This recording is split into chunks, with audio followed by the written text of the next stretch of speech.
Thank you, Mr. Chairman, and thank you to each of our witnesses for being here today. Mr. Law, as you're aware from your experience, and certainly I hear from rural Michigan providers regularly, especially from Michigan's Upper Peninsula, which is extremely rural. The high cost of broadband deployments also necessitate ongoing support to maintain those networks.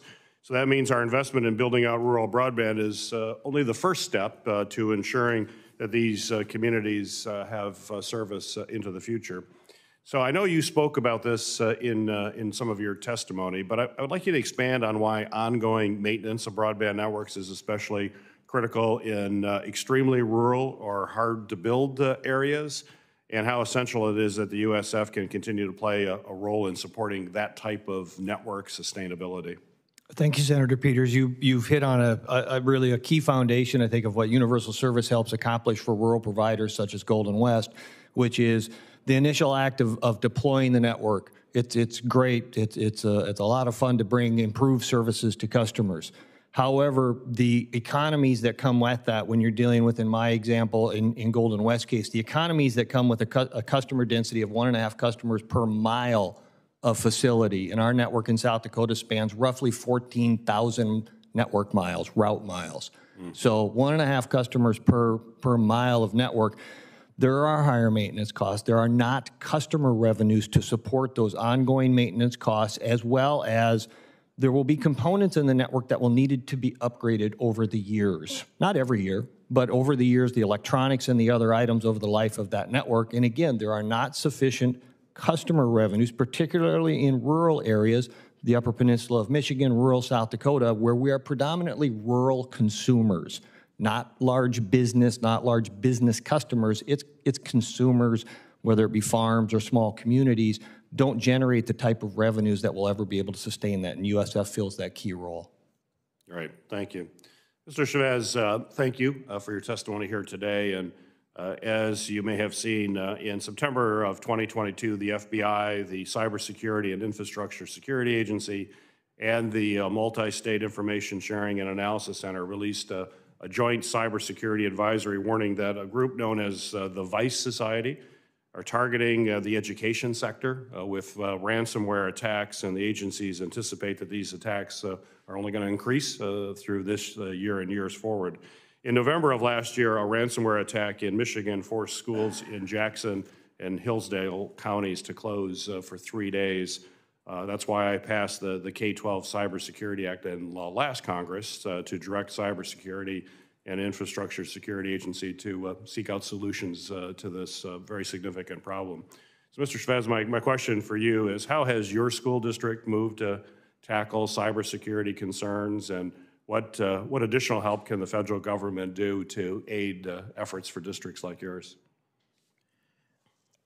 My school district has combated ransomware and other viruses with antivirus software. Currently, there is a program rule that does not, in any rate, that does not allow for school districts to purchase antivirus software. Firewalls are allowed, which is part of the security and content filters, but the actual software that is installed on all the end user units isn't a fundable piece of E-rate. So if that rule change could be made and schools would be able to purchase antivirus software like Sophos, which is the one we use, that would make a huge impact on school districts. Great, thank you. Mrs. Cronenberg, with funding projects to run out by the middle of next year, the Affordability Connectivity Program, ACP, is top of mind for many of folks in my state. Overall, Michigan's enrollment rate at ACP is at almost 44% of eligible households. Due to the tireless efforts, I will say, of our state agencies and local organizations like Connect 313, Detroit actually has one of the highest rates of enrollment in ACP of any metro area in the nation, with 61% of eligible households. So my question for you is, can you describe how your members have benefited from ACP alongside underserved communities?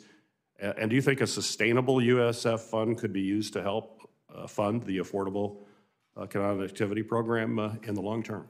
Thank you so much for that very important question. Yes, Encompass as competitive network provider members, they are using the ACP to better meet their customer needs in their communities. What we have heard from them is that this is operating expenses that they can now use to pay for the debt that they have on the networks that they've built. They also are looking at it from the context of how they're going to participate in the upcoming Capital Projects Fund and BEAD. So those are the deployment programs that Congress has funded. And I think it's really important to note a study that recently came out from BCG.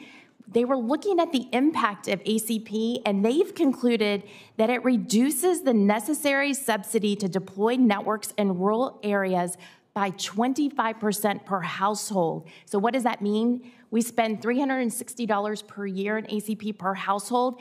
That's a savings of $500 per location in deployment. So this is another reason why we think it's really important for Congress this year to be looking at funding the ACP program more long-term, because it likely will run out the first half of next year.